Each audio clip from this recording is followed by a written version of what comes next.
Welcome to Green Connections, where we help you live green, work green, and earn green. I'm Joan Michelson. Find us online on greenconnectionsradio.com. Like us on Facebook, and follow me on Twitter at Joan Michelson, and follow Green Connections on Twitter at GreenConnectsDC. Today, we are looking at money. We have all these great projects going on in the green economy and for clean tech, and how are they getting funded? We have talked to various investors and capital people over time here on Green Connections, and we have a very unusual topic today. I am joined in the studio, which is very exciting, with Lisa Sundeen, who is West Coast Director for the Coalition for Green Capital. This has been an eventful week for Green Capital because Representative Chris Van Hollen of Maryland introduced the Green Bank Act of 2014. The legislation is to create a green bank as an independent, self-sustaining nonprofit that helps leverage private funding to speed up deployment of clean energy solutions. And we will find out much more from Lisa about how exactly they do that.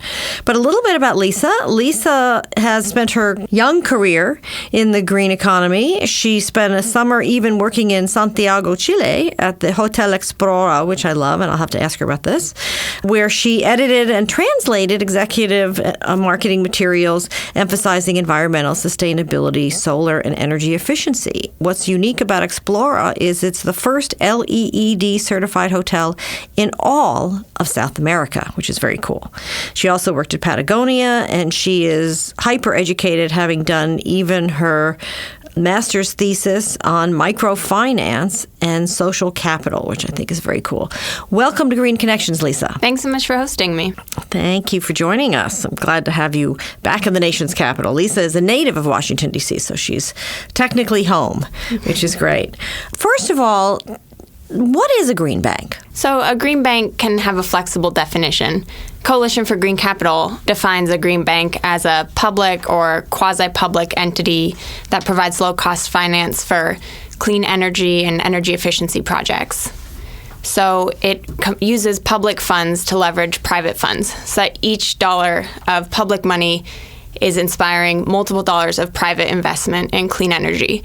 And clean energy can be solar, wind, clean cars, a very broad definition of clean energy and energy efficiency, residential home retrofits, commercial building retrofits. We really want to get the whole clean energy market going and reduce greenhouse gas emissions. So if I own a home and I want to put solar panels on my house, can I go to the green bank to get the financing for it? Some green banks will give you a loan. It depends on the green bank. For example, in New York, where they established a green bank earlier this year, they're just going to provide financing to intermediaries. So the green bank in New York will provide capital to a private lender who will then provide capital to you to retrofit your home. The Connecticut Green Bank actually does loans directly to the customer. So in Connecticut, you could go to the green bank and get that loan to retrofit your house. And is it just loans, or can you get a grant? I mean, there are tax credits for a lot of these things too. So there's various ways to finance these, and then there's companies that offer financing it for you, in effect, where you pay for it through your power bill, through your electricity bill. Does that interface with the green bank at all? So a few characteristics of the green bank, because like I said, it's flexible definition, varies state by state. But some common characteristics are that we offer loans and revolving funds, not grants.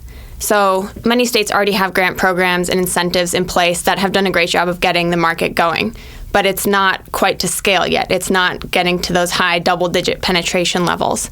So we think that if we transition from grants, rebates, kind of one-time incentives, and transform that into a loan, or if it's a credit enhancement for a private investor or loan loss reserve for a bank, that will be a more fiscally sustainable way to get finance going out. Can an entrepreneur go to a green bank and get financing? We get that question a lot from little entrepreneurs from all over the country asking if they can get a green bank loan for their great new technology. And the answer to that, like the previous question, also varies state by state and bank by bank. For example, in California, where we're currently working to establish a green bank, we're thinking of including a window that could do innovation lending. So it could provide to some of those newer technologies that have had trouble getting venture capital. Connecticut, New York, they're not focusing on that because they see the need in those states as more for commercially proven technologies like solar and energy efficiency that are traditionally lower risk. Is it literally public capital? I thought you were leveraging private capital. The green banks are funded by public capital originally, so that could be repurposing a variety of state utility charges. So that 1 cent that's on everyone's electricity bill gets pooled into fund of several $million in any given state, and that usually is used for grants, rebates, clean energy programs, and in some cases it's being repurposed to capitalize the green bank. Can you tell us any stories about projects that have been funded by a green bank in any of these 4 states? You mentioned Hawaii, Connecticut, New York, and California, I believe. So do you know any stories of actual projects that have been funded this way or companies that have been funded this way? In Connecticut, which was the first green bank to be established in the country, they've had great success with their PACE program, which is Property Assessed Clean Energy. If the commercial building owners in Connecticut want to do an energy efficiency retrofit, they can get a loan from the green bank to pay for the upfront cost of doing the retrofit, and then they'll pay back that loan by an additional fee on their tax assessment. So that way, the upfront cost, which is often the largest part financially of the entire energy efficiency retrofit, is covered by a green bank loan, and it's paid back on the tax assessment bill. So this has been really successful in Connecticut. And I would imagine that then the bill that the resident gets from the utility shows what percentage is going to pay back that loan. Mm-hmm. Okay. Very interesting. I noticed on your website that the board is all white men. Explain that to me. You know, that's really a good point. And sitting here as a young female recently introduced into the industry, it's been great to see women getting involved and doing a lot of great work on the subject. And we interact with, in California on the state level, a lot of different assembly members and senators who are women.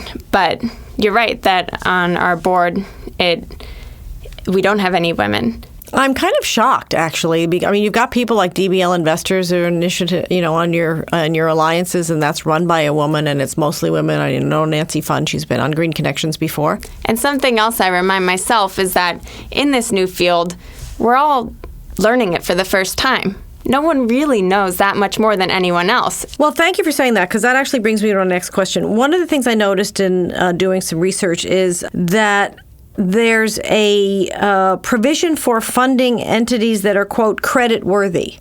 But how do you determine credit worthiness in an industry that's completely brand new? I think that's where the green banks come in, that we'll do the due diligence and we're starting to scale up so that the private sector can see our results and then be encouraged to take that on themselves. And we've had pretty good results so far. Just one statistic from Connecticut, I think in their first round of their solar lease program, they put out about 800 loans, and I believe there are only 2 defaults. So there are pretty good results coming in. They're just not at scale that's necessary to get the full private sector on board. How is the Coalition for Green Capital involving utilities in this conversation? We really do want to try to work with utilities, and the grid is very complex, and renewable energy, as great as it is, isn't at the point right now where it can provide 100% of the energy all the time, everywhere. So the grid will still have to play a role. Utilities, therefore, will still have to play a role. Usually we'll put together a working group when we're setting up a green bank, and we try to get utilities represented on the working groups. What I'm hearing between the lines is that utility executives are not exactly drinking this Kool-Aid quite yet, and that you want to partner with them, but they're really not stepping up yet. So there needs to be some pressure. I noticed that in some of the materials that I looked at, that one of the key recommendations is to build a social movement, if you will, and provide social pressure to lawmakers to pass this legislation, and also in communities to get the green banks up and running. Well, this, I would pose it, would be a very good place for ratepayers, those of us who pay our electricity bill, right, to pressure the utilities to say, we want to get our energy from clean energy sources, so you need to work with the green banks. And maybe if there's a bottom-up pressure, then they'll be more likely to do it. That's a great idea. Well, just in closing, what has surprised you the most? I think kind of 2 things. First, just the immense opportunity in clean energy. Reed Hunt, who's leading CGC, comes from a telecommunications background and makes the comparison that you may have heard before of the impending clean energy transformation, which could be similar in scale to what happened in the 1990s with telecommunications. We all remember we went to do dial-up, use AOL with that old CD, and now we're all using iPhones, everything's wireless, and things happen almost instantaneously. The same thing could happen in energy, where we have distributed generation, we're sharing with our neighbors, using services like Lyft and Uber that could be applied to energy. Different services, especially encouraging that consumer-to-consumer interaction and not relying on almost monopoly-like structure of utilities. Do you think the votes are there in Congress to pass the Green Bank Act of 2014? I hope it will, but even if it doesn't pass this Congress, I think it's good to just keep it on the table, keep letting everyone know that we're not going to give up on it, and hopefully hopefully it passes, and if it doesn't, maybe it can make an appearance in the 2016 campaigns. So there is potential to get both sides of the aisle on board. It promotes business, it creates jobs, creates energy security. How does it create jobs? By achieving a large scale. If there's a small company doing solar installations in Connecticut, they might be okay with a staff of 10. But if the Green Bank can get matching funds from the Federal Green Bank, up to $500 million in matching federal funds, that has the potential to fund a wide variety of projects, many, many more houses, buildings, what have you. And you need more people to make that happen. Thank you for joining us, Lisa Sundeen of the Coalition for Green Capital. She is the West Coast Director of the Coalition for Green Capital. And you'll be able to find more information about the Coalition for Green Capital and about green banks on our website at greenconnectionsradio.com. I'll be right back with a little summary of what I heard Lisa say. Thanks for joining us, Lisa. Thanks so much for having me. It was a pleasure to talk with you. Well, thank you to Lisa Sundeen of Coalition for Green Capital. She's a really remarkable young lady, and I look forward to many more women like her and to watch how she evolves in this industry. We welcome her into the clean tech business. I was delighted to hear that Connecticut, New York, California, and Hawaii are ahead of the curve on the Green Bank concept. I'm not surprised. They're all kind of ahead of the curve states for the most part. I'm a little disturbed that they are only doing, quote, proven technologies, because as Lisa well said, this is a brand new industry, and how do we know what's proven? I mean, proven is relative, right? I was interested that there's 1 cent on your electrical bill that goes to fund the green banks, among other places, of course. And I think we need to raise that 1 cent. 1 cent is not enough. As the UN report recently stated, we are in dire circumstances with climate change. We must shift quickly, and 1 cent per electric bill is not going to cut it, in my view. I think that needs to be higher. And I also think, of course, that they need to get some women on the board and that they need to be funding women-owned businesses. And if no women are on the board, that's not likely to happen.